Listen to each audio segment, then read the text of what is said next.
Let's talk about student athletes applying to college. I'm going to go over two food groups of potential admits. That is recruit athletes and non-recruit athletes, and discuss exactly how the game works and how sports plays into it, whether you should do it or not. Should be a good time. Let's do All it. right, can't wait.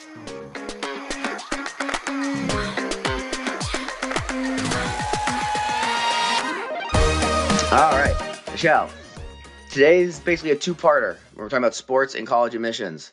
And I really have just hard broken up my advice and what I think about it into two separate groups. The first is for anyone out there who is a recruited or is trying to become a recruited athlete to specific, like any school, but specifically like a D3 school. Like MIT is the one that I'll be mentioning a lot because that's where I've had students applying as recruited athletes, as well as a lot of liberal arts colleges, as well as some Ivy League schools. Like it's the general premise is that they are being recruited and what that means. And then the other are just probably more common kids who are really into or possibly very good at sports but are not recruited, how they should handle it. And the two are very different. However, the title of this piece is "Don't Write About Sports in Your College Admissions Application." So there's going to be some overarching themes that you are going to find. But we're going to start with one. This is you. You are a recruited athlete to a specific school. Good job.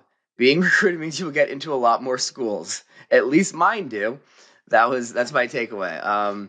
I will note here that I am not a dedicated athletic recruit consultant. Those do exist. There's one I found many years ago, and he was getting like 15 Harvard acceptances a year, and I was so jelly. And I was like, "How's this possible? Wow. He must be so good with essays." And then I read more into his actual website. It's like, oh, he works with like runners.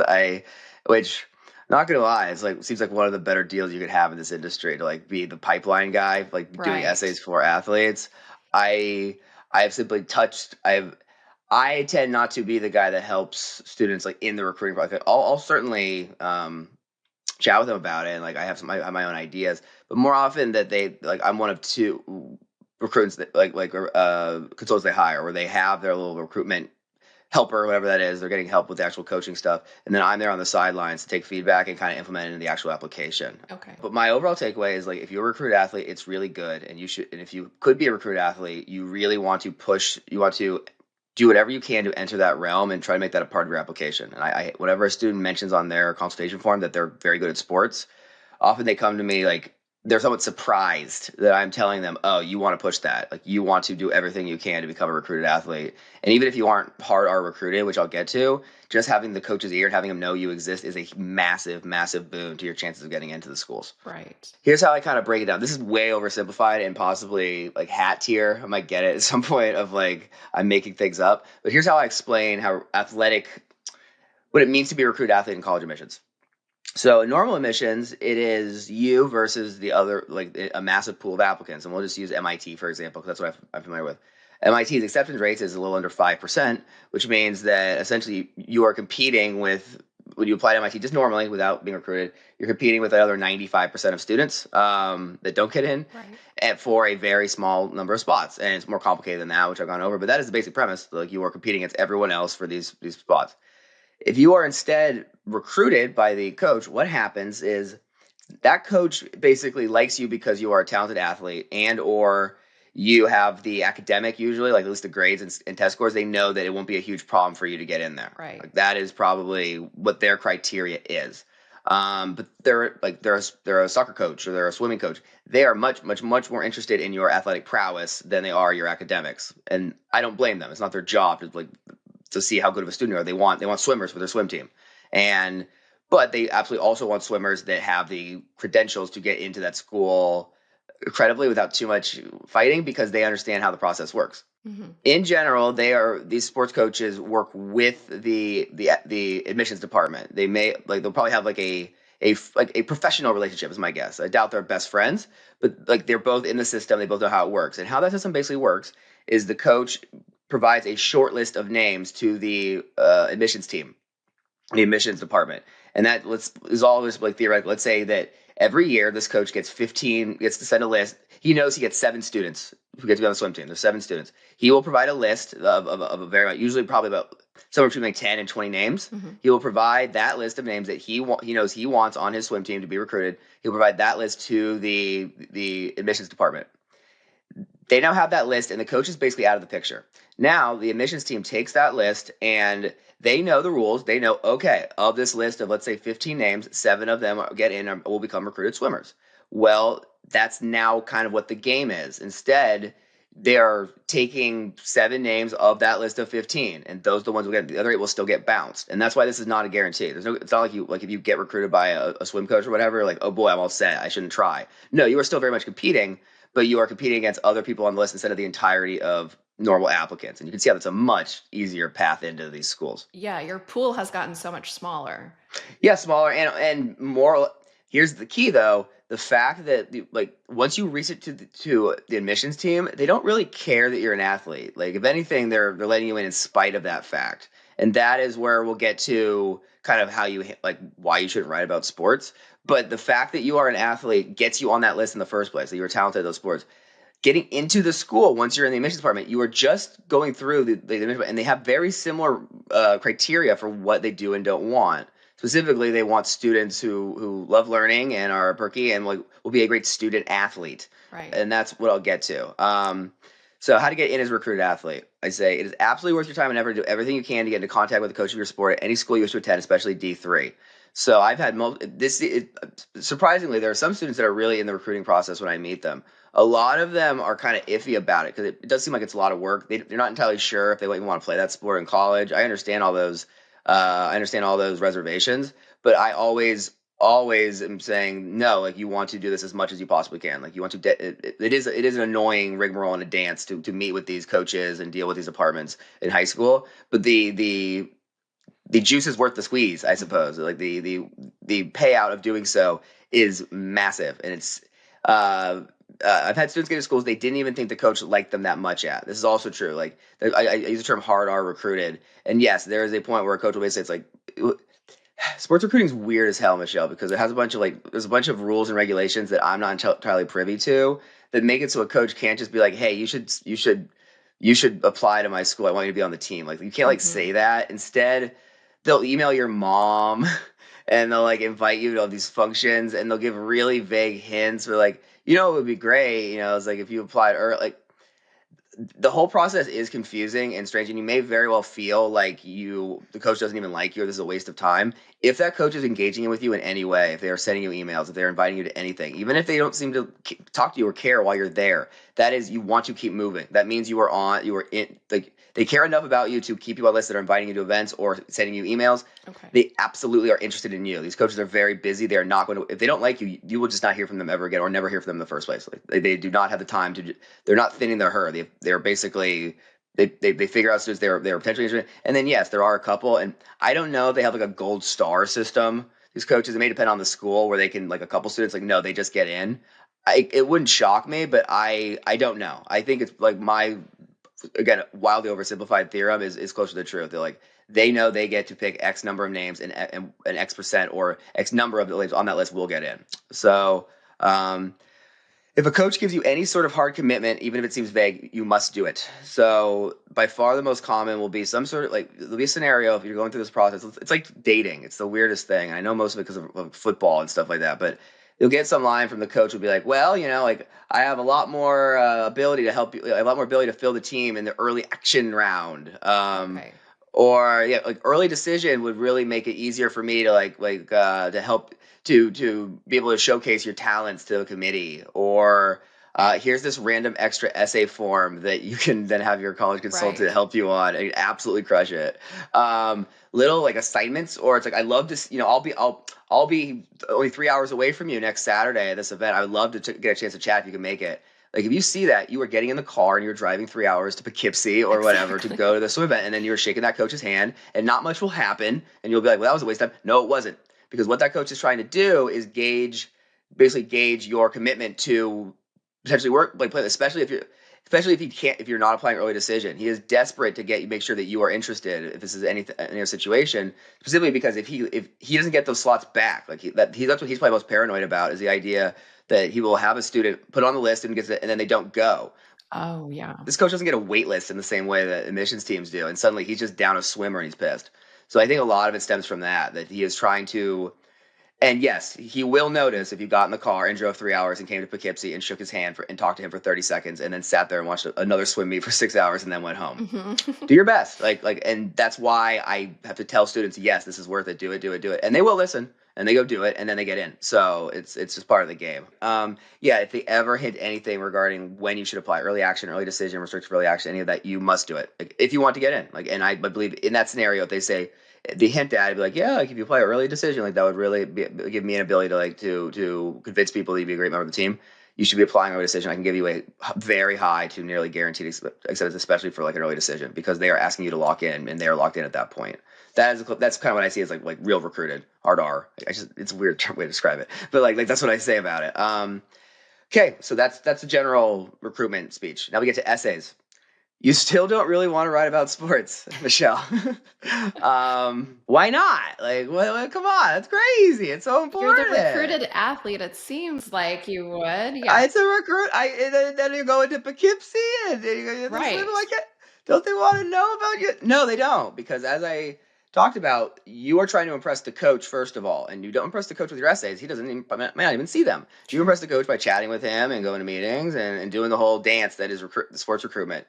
You are then, but like just do that. All you are still handed off to the standard, very typical admissions department at that school, and this is like basically that's why when I work with a student, I say very early on that like you are not the line I will say is like let's say the kid is still the basic premise. You can go back and look at my others, like back up your major, like FLL, some of my earlier pieces. It is the same basic strategy I work on with the student. And the line I always use, let's say the student is a recruited swimmer at MIT, but also is a student athlete, is into math, right? And we're going through math. The line is, you are not a swimmer who does math. Mhm. You are a mathematician who swims. And then 100% of the time, the parent will go, "Oh, that makes perfect sense." And then the kid will go, "Hmm?" But like, yeah, the parents always get that one, like, because they're always sitting there with the kid. But that basic premise should be at the back of any student who's recruited, or like should be while applying. And I think it would make sense. Like when you're applying to these schools, you are still applying, and certainly the people who are judging if you get in or not are seeing you as an athlete, right? A student athlete, but an athlete. Excuse me, you're seeing as a student athlete, but a student nonetheless. And this goes back to, I guess we'll get into the other one, is the people who are reading these admissions departments are usually not sports fans. Like they are not Right. going to be like you are gambling that they're going to be huge fans of tennis or swimming or anything. And well, my big belief is that the majority of admissions readers or officers tend to be younger women who often went to undergrad liberal arts and now are basically work studying there as they try to go to the grad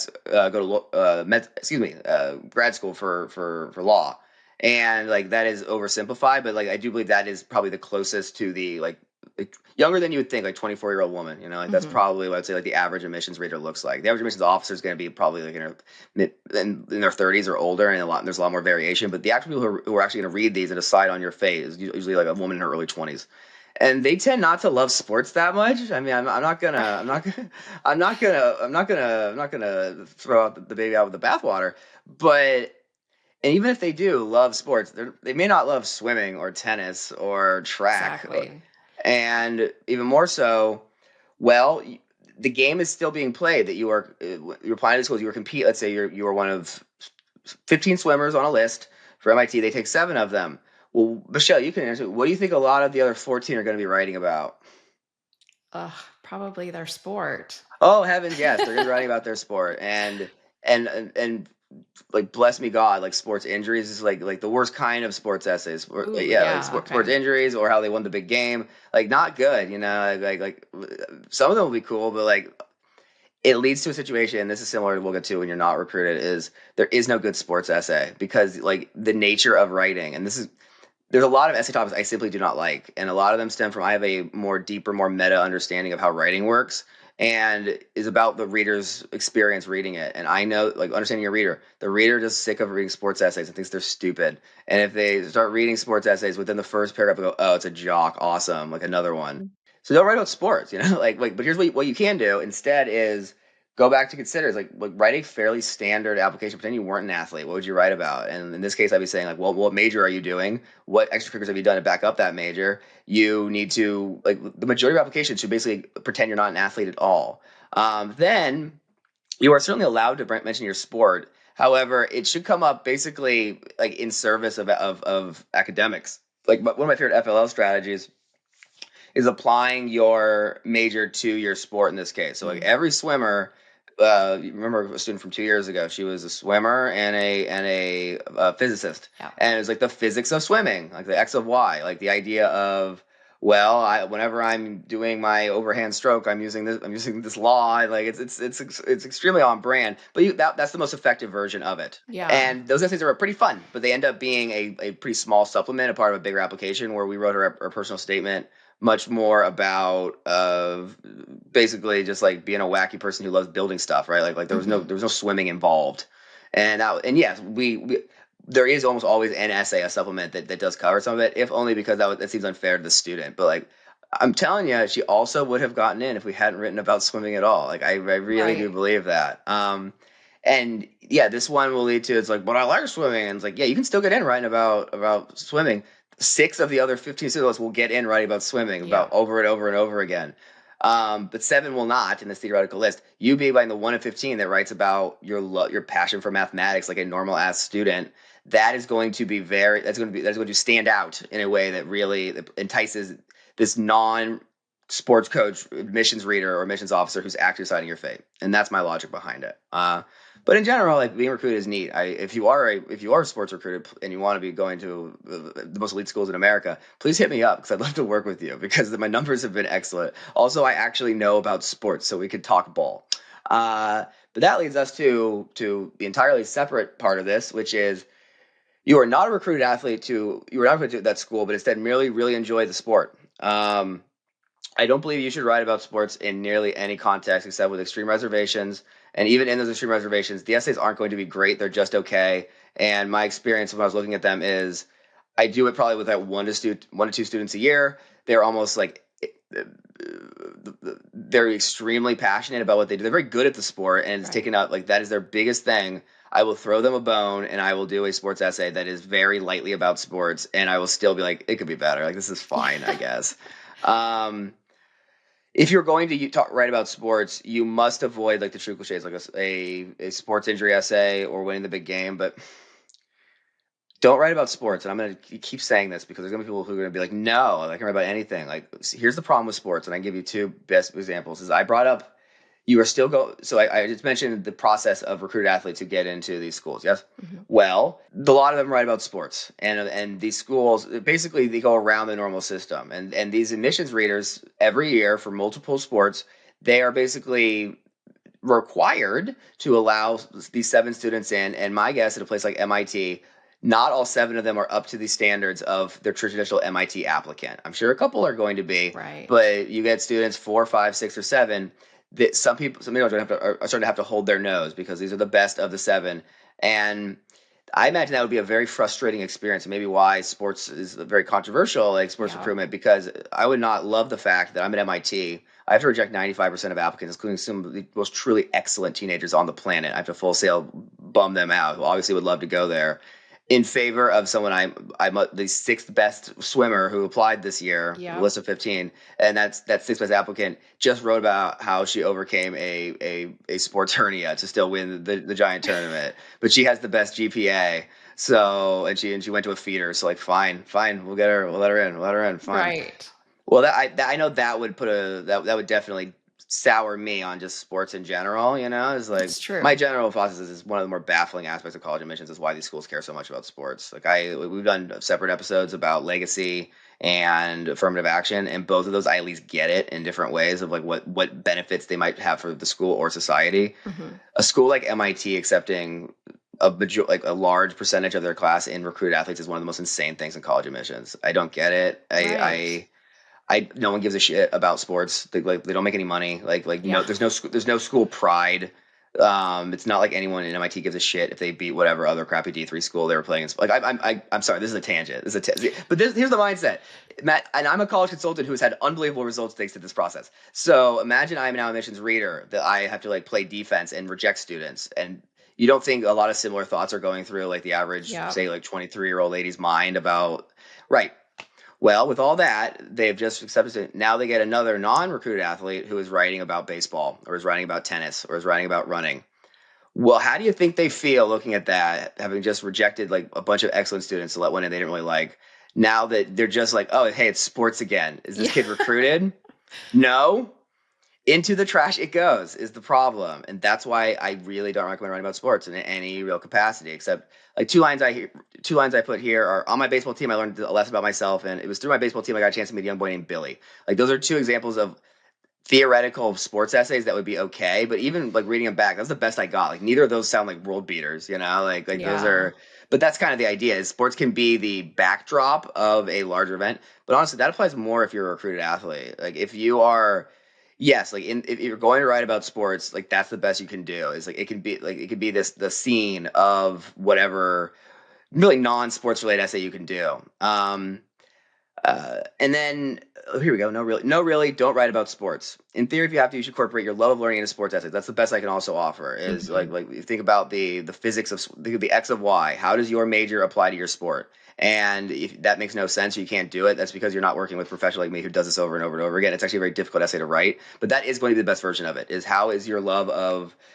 literature make you a better tennis player? Right. Like that sounds kind of silly, but if you sit there, you might be able to think about it and make those connections. But I tried that and it didn't work for shit. So just don't write about sports, okay? And that's why I'm pretty aggro about this one versus the first one. Is generally when I get weirdly heated and say, "Don't do it, just don't do it." It is me getting frustrated because I once upon a time tried to get a kid in who's not a recruited athlete for sports, and I went through all the correct channels and I did it right. Like we ended up with the best possible version of that application, and the results were middling at best. And that is when I go, oh, well, A, I feel like crap for screwing this kid over. I shouldn't have done that. And B is like, well, the best I can do is I will never do that again because I have my data set now and I can theory craft why. Okay. So this does not mean that like sports are banned. Like I do not believe that playing a sport inherently lowers your chances of getting into any school. If only the only real is the cost benefit, right? Like any hour you're spent playing sports, you could have spent doing something else. But I please do not believe that it's like, oh no, I played tennis, I'm doomed. No, it's not like that. However, I believe like you absolutely can and should put it on your extracurriculars. Any achievements you've won in that sport, you put in your honors list if you'd like. However, if you're not recruited, they're not going to care. Like that is like there is no award or honor they don't know about anything. They know if you're recruited or not. Like if you won a national competition, well, A, why aren't you recruited is basically the best way I can describe it. Yeah. Now, like they're gonna look if an honor, there's no sports honor that I think will move the needle whatsoever if you are not recruited, because they'll look at it and at best they'll just go, oh, they won this thing, and they'll go, wait, why aren't they recruited if they won this thing? But you're not, so they're not going to ask. So it's just more tennis. Similarly, like if you want to mention it, it's not like, oh my god, athlete. I worry when I get so heated about these things that students will think like if I so use the word tennis in a college application, like it will be the death of me. No. But I really don't recommend you write your personal statement about it. I don't recommend you write like your big ethic about it. And at best is, if you really want to write about your sport, it's almost like other topics I don't like music or stuff like that, where there are ways to fit it in. But when I do so, it is almost to throw my student a bone. It is when they put so much time and energy in it that I feel like it would be rude of me not to like get something out of there. But that is not nearly enough for me to recommend you do it. So don't write about sports, okay? It sucks. Like you won't get in. Sorry. Like don't write about sports. That's all. See you next time, Michelle. All right. Bye. I am now taking on students for the 2025-26 college admission season. If you are a current junior who's looking for help specifically with their college application and essays, you should check out my website. It's collegewithmattie.com. And there you can see my services, my blog with other written posts, as well as book out a free consultation where you get a chance to chat with me and see how I might be able to help. Looking forward to meeting with you.